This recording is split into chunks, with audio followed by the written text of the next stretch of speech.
Salah satu fungsi transendental yang lainnya di sini muncul akibat motivasi bagaimana cara membuat fungsi sebagai penjumlahan dari fungsi ganjil dan fungsi genap. Jadi pertama-tama kita tahu untuk fungsi apapun kita bisa selalu menuliskan fungsi f di sini sebagai jumlahan dari suatu fungsi genap dan fungsi ganjil. Salah satu yang paling gampangnya adalah sebagai berikut.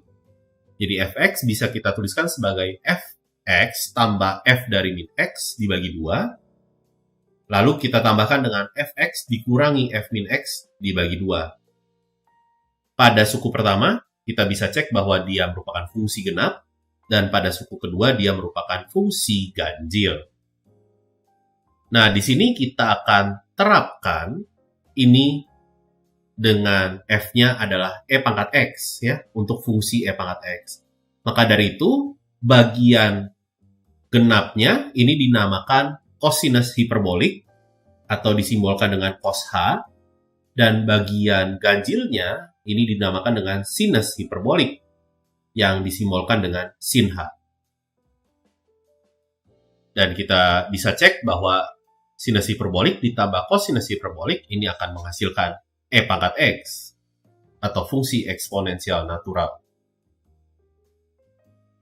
Untuk grafiknya, kita bisa memandang dua buah grafik berikut, e pangkat minus x per 2 dan e pangkat x per 2. Untuk kosinus hiperbolik ini adalah penjumlahan dua buah fungsi ini. Maka dari itu grafik fungsinya bisa kita jumlahkan suku demi suku dan kita akan peroleh bentuknya sebagai berikut. Kita bisa lihat kosinus hiperbolik merupakan fungsi genap ya. Dari sini juga karena grafik fungsinya simetri terhadap sumbu y ya. Dan untuk sinus hiperbolik kita akan pandang dua suku berikut ya, e pangkat x per 2 dengan minus dari e pangkat minus x per 2. Dan kita jumlahkan titik demi titik sehingga kita punya bentuk sebagai berikut kira-kira sketsanya. Dan kita bisa ketahui juga sinus hiperbolik di sini ini merupakan fungsi ganjil karena grafik fungsinya simetri terhadap titik asal atau titik 0,0.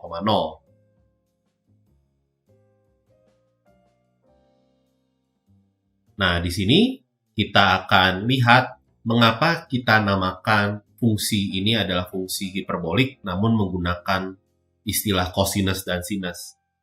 Jadi sebelumnya untuk fungsi trigonometri yang biasa, ini kosinus T dan sinus T, ini kita sebut ada istilahnya yaitu fungsi sirkular. Jadi untuk setiap T, titik kosinus T, sin T, ini koordinatnya, ini pasti selalu terletak pada lingkaran x kuadrat tambah y kuadrat sama dengan 1, yang sebelumnya kita sudah pelajari. Sedangkan untuk kosinus hiperbolik dan sin hiperbolik, dia akan terletak pada hiperbola berikut, yaitu x kuadrat minus y kuadrat sama dengan 1. Makanya dari sini muncul istilah yang menganalogikan fungsi kosinus dan sinus. Namun untuk kurva yang berbeda. Di sini kurvanya bukan lingkaran, namun merupakan hiperbola ya. Beberapa identitas untuk fungsi hiperbolik, di sini kita bisa lihat ada beberapa kemiripan dengan identitas fungsi trigonometri yang biasa. Namun tentunya ada bedanya juga. Di sini yang paling standar, ini bisa dibuktikan dengan menggunakan definisi seluruh identitasnya ya. Jadi kosinus hiperbolik dari 0 itu 1, sinus hiperbolik dari 0 itu 0, dan kita punya ini identitas penjumlahan sudut untuk kosinus hiperbolik dan sinus hiperbolik.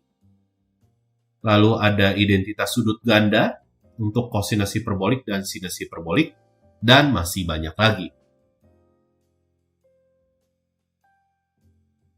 Dan beberapa penggunaannya, ini salah satu penggunaan dari fungsi hiperbolik itu ada di katenari. Jadi katenari ini merupakan kurva yang menggambarkan seutas rantai yang tergantung bebas dengan kedua ujungnya ada pada ketinggian yang sama. Nah, bentuknya, kira-kira bentuk umumnya adalah sebagai berikut. Jadi C ditambah A dikali kosinus hiperbolik dari X per A. Dengan A dan C-nya, ini merupakan konstanta. Dan untuk fungsi hiperbolik lainnya, ini didefinisikan mirip dengan fungsi trigonometri ya. Jadi tangen hiperbolik ini diartikan sebagai pembagian antara sinus hiperbolik dengan kosinus hiperbolik, kotangen hiperbolik, sekan hiperbolik, dan kosekan hiperbolik didefinisikan secara analog sebagai berikut. Dan grafik fungsinya, ini untuk tangen hiperbolik, bentuknya adalah sebagai berikut. Jadi kita bisa lihat bahwa untuk X yang semakin besar, semakin positif, nilainya akan semakin dekat dengan 1. Dan untuk X yang semakin negatif, nilainya akan mendekat ke minus 1. Dan ada juga contoh lainnya, ya. Ini penggunaan dari fungsi hiperbolik, yaitu terkait kecepatan gelombang air. Jadi di sini misalkan kita punya gelombang air, panjang gelombangnya itu L. Dan ini gelombangnya bergerak pada laut dengan kedalaman D. Kecepatan gelombang airnya ini bisa dihitung dengan rumus berikut. G di sini menyatakan percepatan gravitasinya ya. Dan tidak disangka bahwa ada fungsi tangen hiperbolik yang terlibat dalam fenomena ini.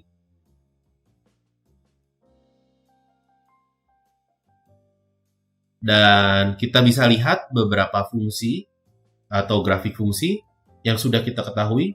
Contohnya sinus hiperbolik dengan tangen hiperbolik. Ini merupakan fungsi yang selalu naik. Jadi fungsi ini satu-satu. Maka dari itu dia mempunyai inverse. Nah, di sini misalkan kita ingin mencari inverse dari sinus hiperbolik.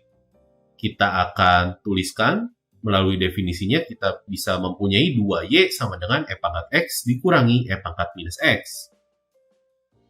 Akibatnya kita bisa kalikan kedua ruas dengan E pangkat X, sehingga kita mempunyai persamaan kuadrat sebagai berikut. Ini persamaan kuadratnya dalam E pangkat X.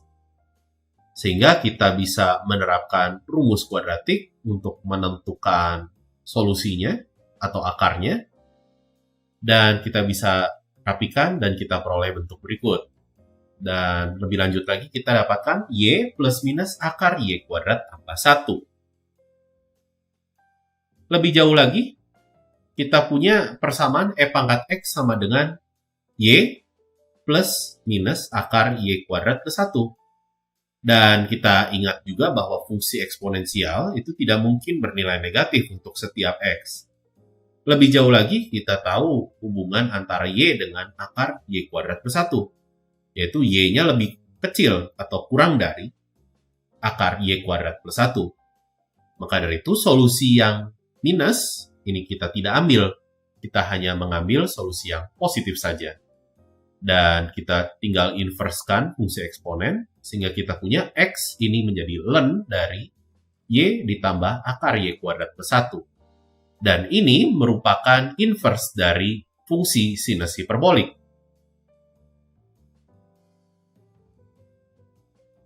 Dan tentunya dengan cara yang serupa atau analog, kita bisa peroleh fungsi-fungsi inverse hiperbolik berikut, atau hiperbolik inverse ya.